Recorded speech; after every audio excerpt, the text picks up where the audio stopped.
Hello, and welcome to Season 2 of Local Listens, available on Spotify, Pocket Casts, Anchor, and our YouTube channel. This week we have Jeramey, the Wurm, Abarca, on to talk about the reggae scene in Tacoma, along with how long he's been playing, along with other projects he's been in.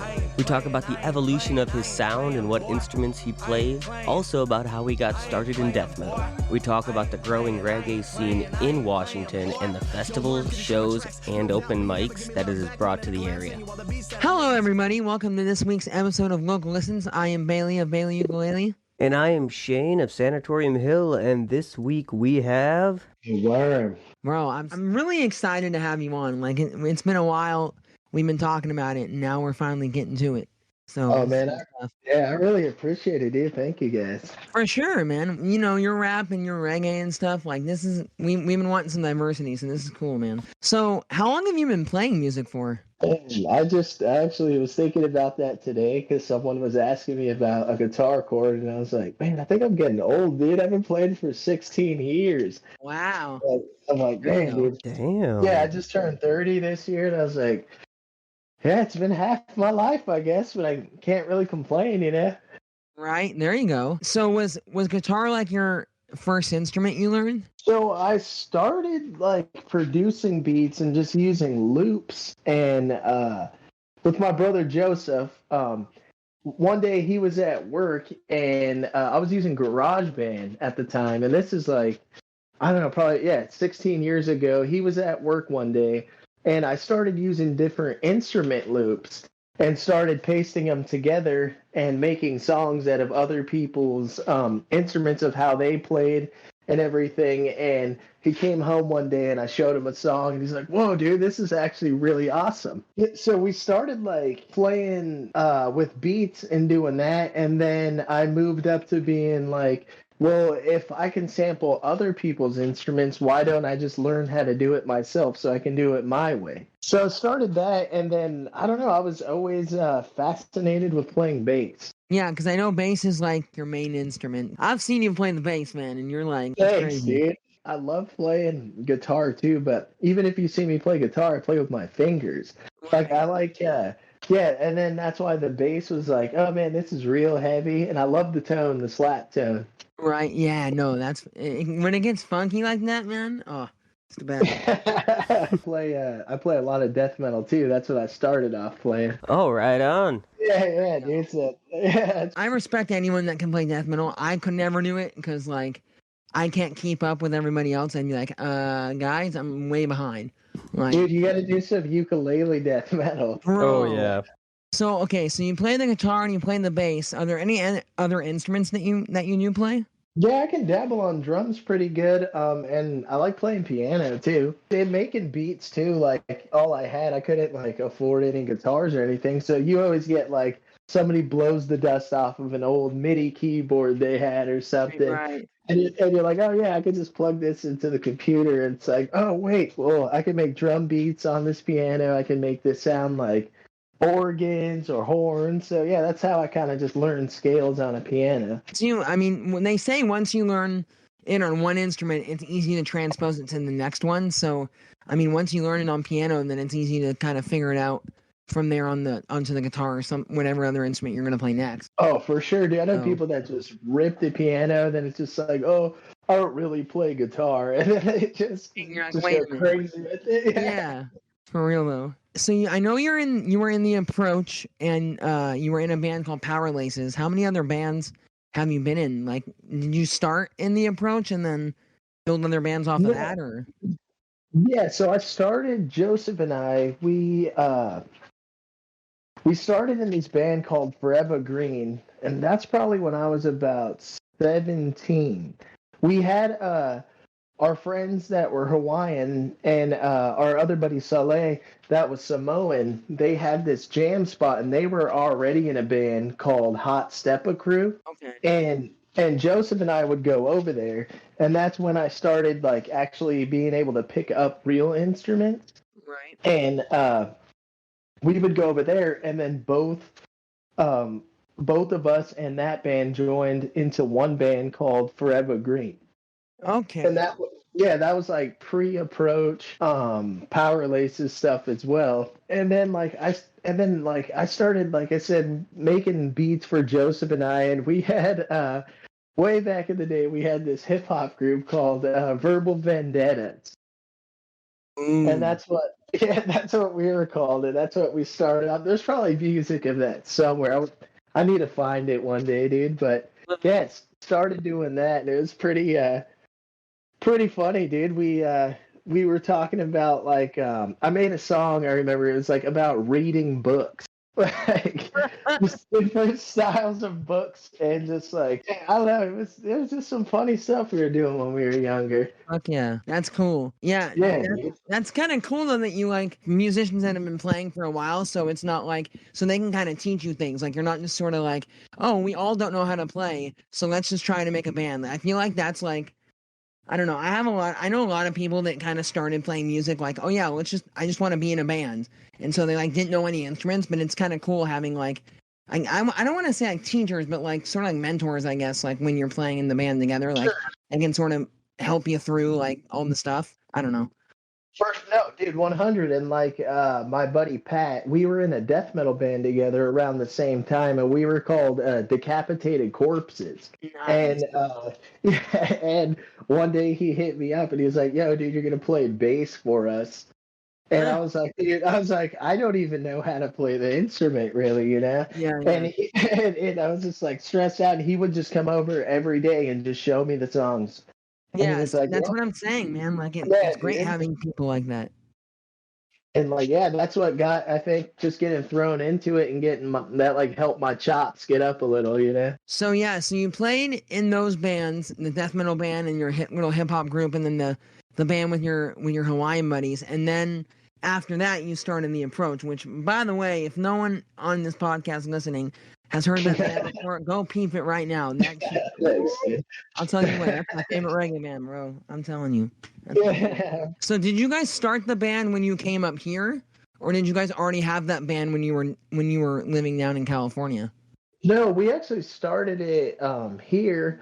So it was like I was saying, that group Joseph and I were in, we kind of incorporated, like transcribed everything kind of from hip hop beats into kind of a reggae band, you know? Okay. And Sam, Sam Morrow.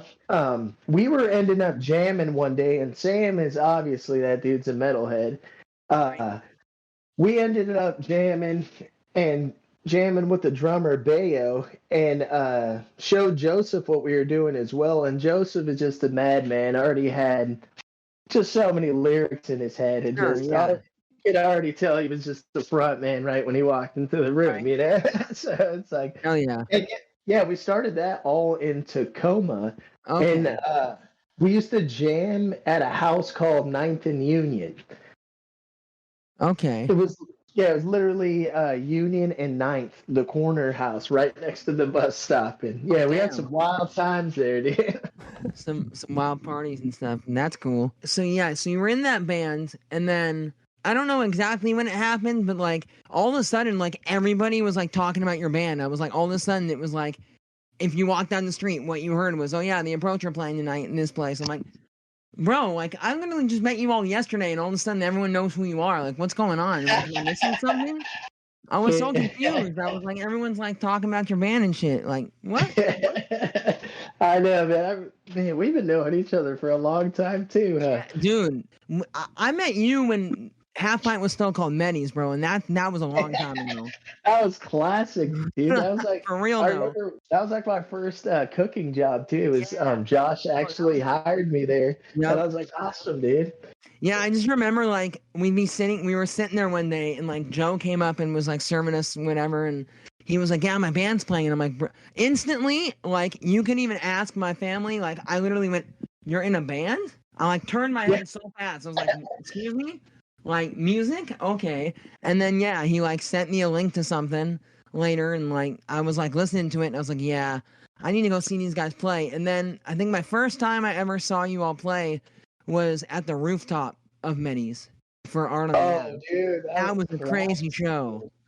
Yeah, that was classic. Dude, There's like that some was sick. Beatles style right there. Yeah, dude, yeah, for real though. You guys were like I just remember like I was looking, like I was walking by and then I look up and oh, there you guys are, like on the rooftop playing music. Like, who does that, man? Like that was crazy shit. Yeah, Josh Norris hooked us all up I with know, that. Yeah, I dude. remember. Josh is the real MVP. Getting something Oh, straight over dude, there. 100%. I remember he's like, all right, I got this idea. You guys are going to play on the roof, and we're all just so stoked about it. Like, no way, dude. I know when Josh told me, he's like, "Yeah, we're gonna have bands on the roof." I'm like, "Really? Are you sure? Like, how you gonna get everything up there?" The magic he put into all that was crazy. Dude, I know. He killed it. Yeah, no, whatever he's doing, I don't know. I mean, the shows that he was putting together over at the Half Pint, like whether it was on in the Ab, whether it was regular shows, he was always bringing in like the best music, and the open mic that they were hosting over there. Like, oh, everything about that place was sick. I met so many musicians at open mic. Dude, me too. So Like many different everybody people. went to that open mic. That was the spot. Like if you came to Tacoma, you went to the open mic on Thursdays. Like that's what you did. It was a Oh, yeah, thing, dude. you know. And like everybody that played there was always good. Like it was always good music. I was so surprised.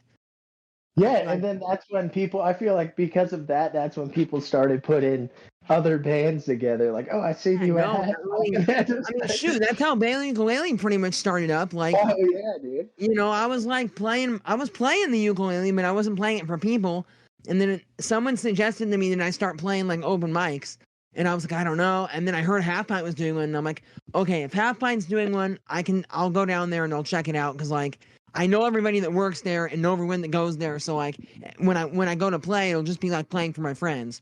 So then like I Oh, got there, that's what it was. It was like literally, even if I didn't know the people, they were like, oh yeah, come on, sit at our table, like.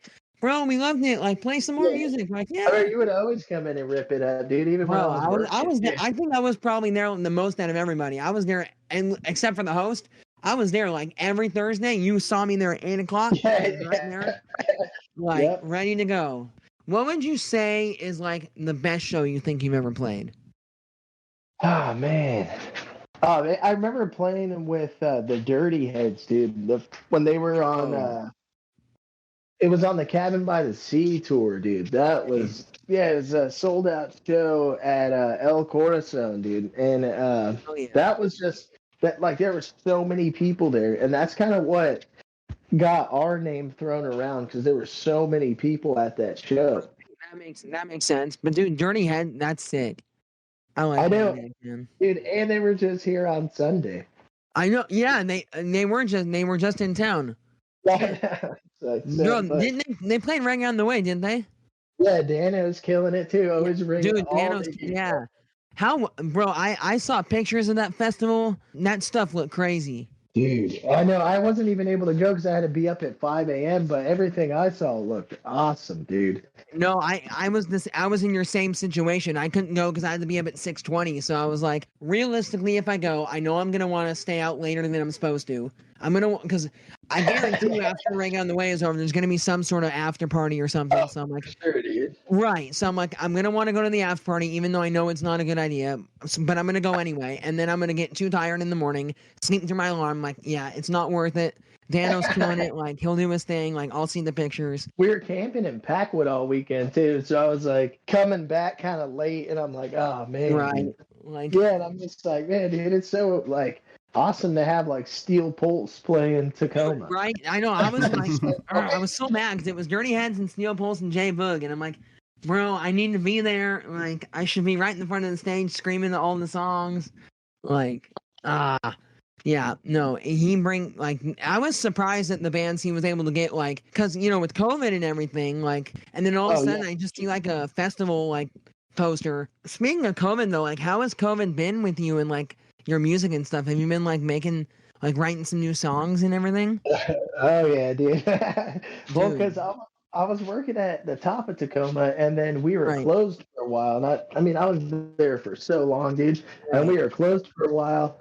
And then in the beginning, like, I partied for like the first week or so because I was like, oh, we're only going to be closed for like a week. So I'm like, all right, whatever. And then it ends up being like Okay, it's turning into a really long time now. Right. So I ended up just, yeah, dude, just like didn't let it, like, try not to let anything get to me, and just was like, all right, this now I have a bunch of free time to just keep writing and Yeah. writing and writing.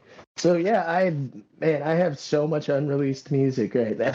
Dude, I'm so ready for it, man. Like, you're the opposite of me in terms of COVID. Like, I thought, like, okay, COVID hit, like, we're off to me inside. I'm gonna make a new album. I'm gonna write all new music. Like, it's gonna be sick.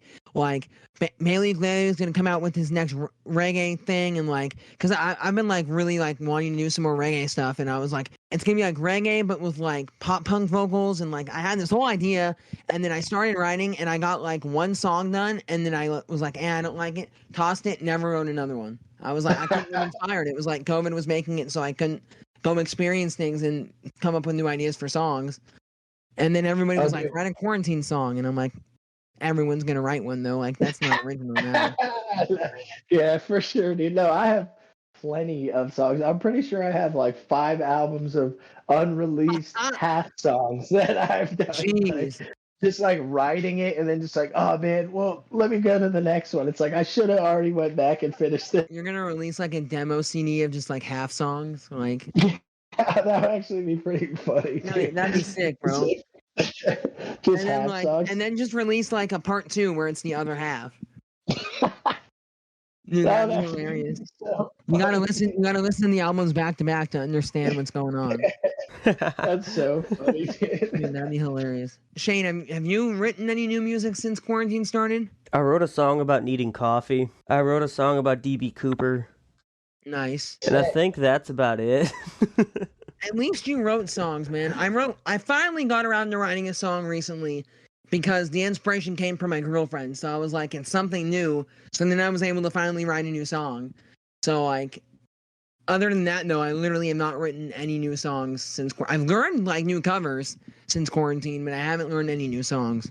Hey, but see, at least you kept doing it, because I know some people like, hey, what's up? And they're like, oh yeah, I just gave up. I don't play anymore. And it's like, really? Dude, I know some people like that too that were just like, yeah, I couldn't do anything, so I just was like, hey, I'll put music on the back burner for a while. It's like, no, now's the time to like work, polish up everything, so when things reopen, you're like, this is gonna be my biggest show I've ever played. Like, let's Yeah. go. Like, Or just, yeah, I watched a lot of movies too. I'm pretty Yeah. sure we all did, yeah. oh yeah, Like, that's like the best way to record. I feel like it's just like, I always put on a movie, like, especially like old cheesy horror movies or just random horror movies. And like, even if I put it on mute and just the subtitles, it's yeah. like, then I could just make beats and just like read the movie, but like kind Right. of It's kind of like, yeah, it's kind of like you're just, it's like on the back, it's like in the background, but it's like keeping you like sort of focused on your stuff. But then also when you need a slight distraction,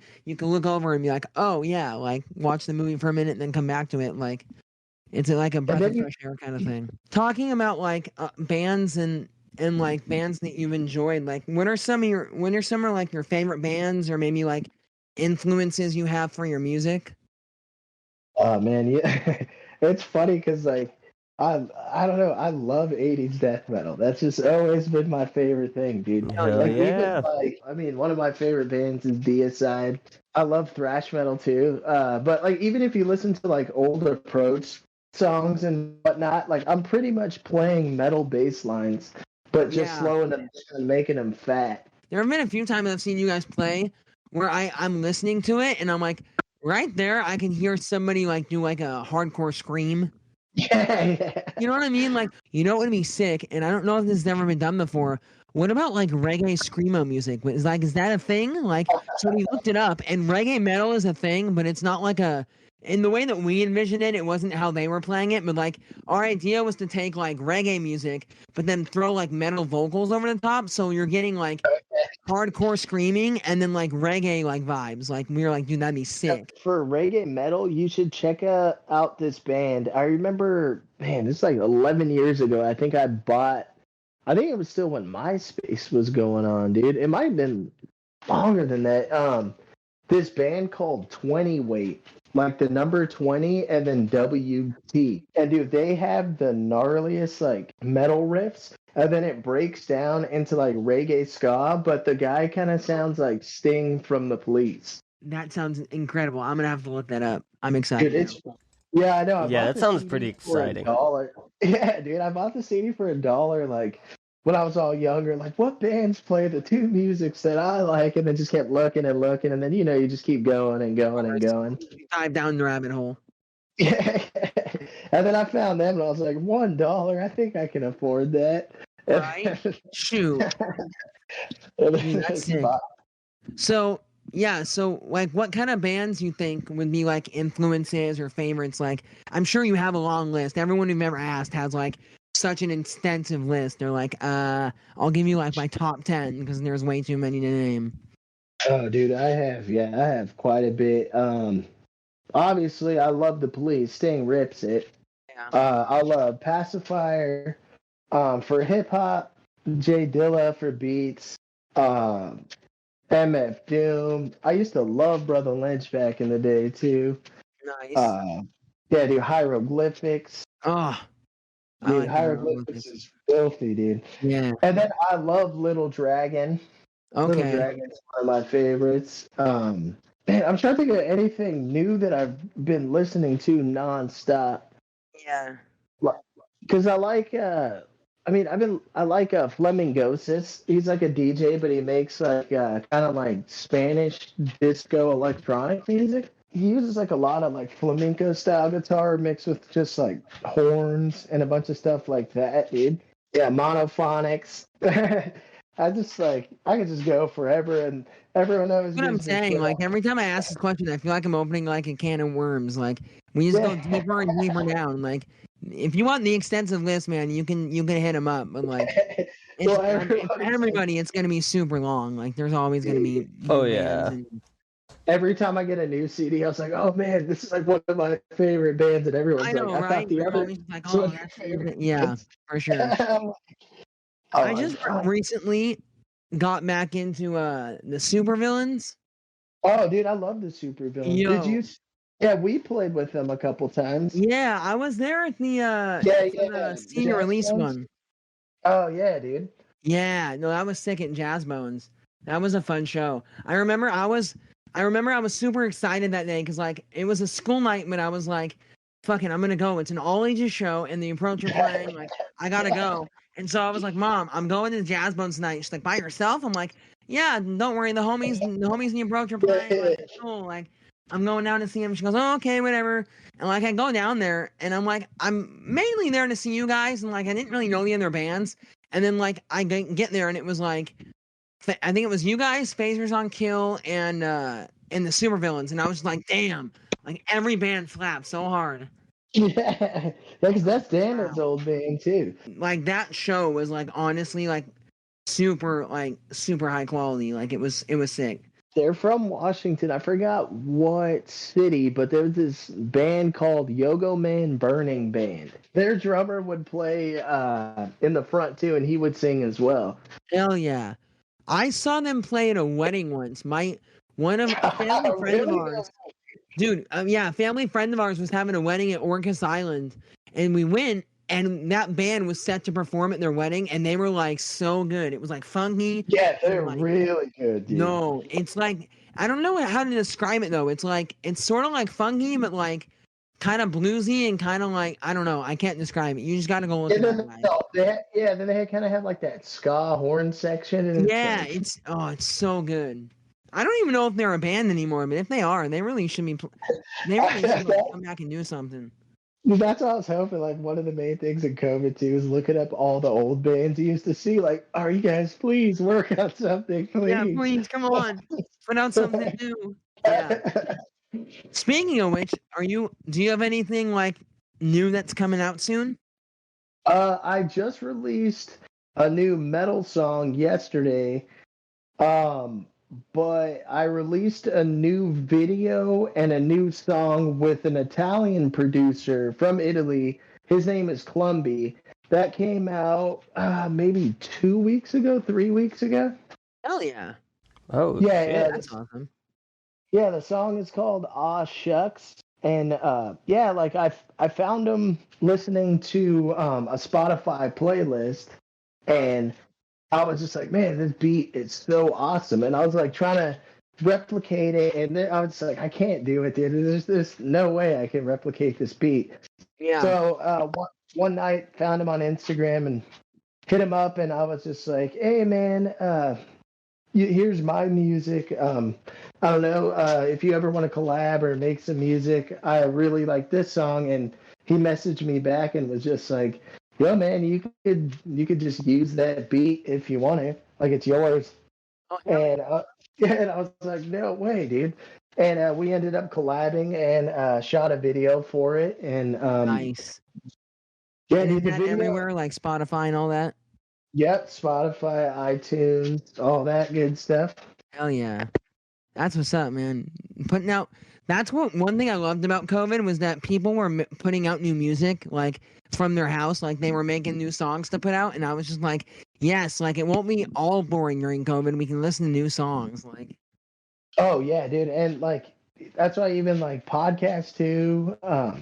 Just Yeah. so many cool things just to listen to, man. And it shows how you can be versatile. So many people found out different things they were really good at, which is really awesome. Well, that's kind of why we started this podcast, is because we figured, you can't go see like music during quarantine, during COVID. So we were like, how do we bring the music to the people? And I thought about like, you never really get the chance at shows to like sit down with somebody and like sit down with the band and be like, hey, so I wanted to know about this one specific song. Oh, and, like, for sure. Yeah. And so like this was sort of my like way of doing that. Like I can talk to the musician this time. Like it's not just like, hey Jeramey, what's up, bro? Like no, it's like, hey Jeramey, like I want to know about your music, bro. Like I've never had the chance to talk to you about music specifically. Like we don't usually there's never sit down talks. Like it's just we're at a bar and we wave hello, we do a shot together and we jam out to music and that's it. You know what I mean? Like it's always so informal. Sure. Or it's like you're in a conversation with someone and then someone else comes to talk to you and then you lose track. Yeah, exactly. For sure, man.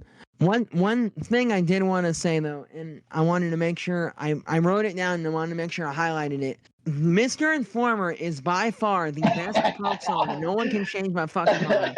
Look, if you haven't heard this song yet, like, dude, you did a good cover of that yeah, too, man. Dude, so I covered this song, Shane, for them. Like, gosh, I think this must have been like 2 or 3 years ago. I think it was like 2 years ago. And like, I don't even know how I figured it out. I just kind of was like messing around and like, I love this song and my little brother loves this song. And we always used to listen to it like all the time. And we'd come to their shows, like they play like little like small shows for kids or all ages or whatever. And I bring my brother and we'd like be rocking out to your song. And then like dude, and then I was just like, I gotta learn how to play this song. And I was like, it can't be that difficult. I'm sure I play music. I'm sure I can figure this shit out. So I just started like messing around on the ukulele and I was like, I know most of the lyrics. And then I kind of figured out the chords and I was like, all right, I'm going to see if this works. And so I did like a dry run. I didn't even record it. I just like played it all the way through and I was like, oh, I did it. Shit, I gotta record that. And I was like, all right, grab the loop pedal, grab the amp, grab the computer. Let's make a video real quick. I gotta this is like, I don't usually I've never actually like learned a local band song before. So I was like, all right, I gotta show people. And I think to date on my YouTube channel, that might be the most viewed video I think I have on my YouTube channel. That's sick, dude. Yeah, dude. I still get like every now and again, I still get people that are like, hey, like I saw your cover of Mr. Informer, dude. That's awesome. I didn't know you knew that song. I'm like, yeah, bro. Like I love playing that song. I play it all the time at shows, and like it's my favorite, one of my favorite covers. Like, yeah, you wrecked it, dude. One of these days, I gotta get a show with you, man. We gotta get on the same bill. Oh, I'm down, dude.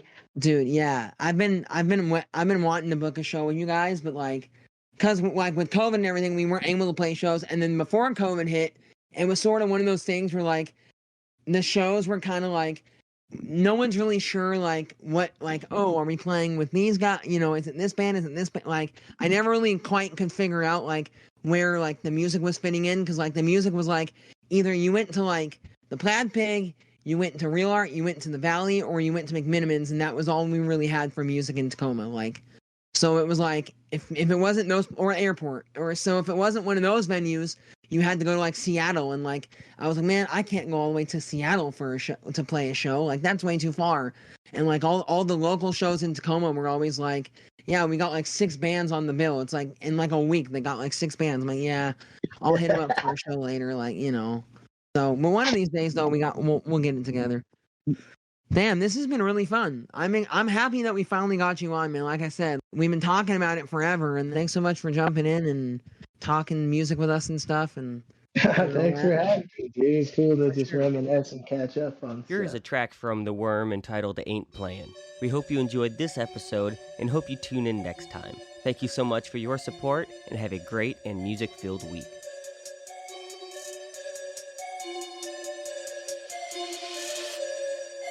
I ain't playing, boy.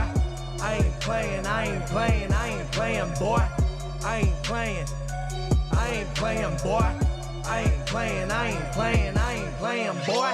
Yo, Wurm, can you share my tracks? No doubt, but you never give me love back. One in the collab, saying you all the beats that I had gives you better than that. Got me rapping fast, cause I'm man spitting caps in your ass, so snap, here we go again. Saying trends, thinking you're the best, better phone a friend, thinking you a mill, better chill, slap you with an open hand. Goddamn!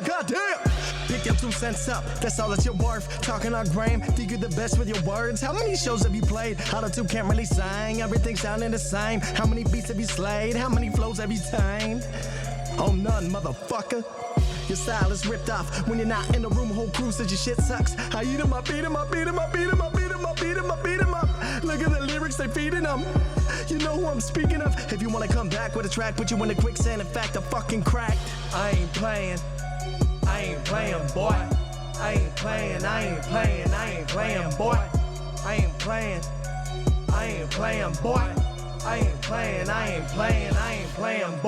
New beat, new seeds, who the fuck you kidding? I'm cooking meals, you still doing dishes. I'm flowing different, I'm painting pictures, Crayola box, you still scribbling. I'm in your face, you staying distant, always itching, acting rash, but never listen. Want the fame, you pay for listeners. Change up your flow, it's the so you know. Da-da-da-da-da-da-da. Pop singer in the wrong genre, I'm a Lion King, you a weak Impala. Murder beats, Simba's father, scarred your life, Mufasa.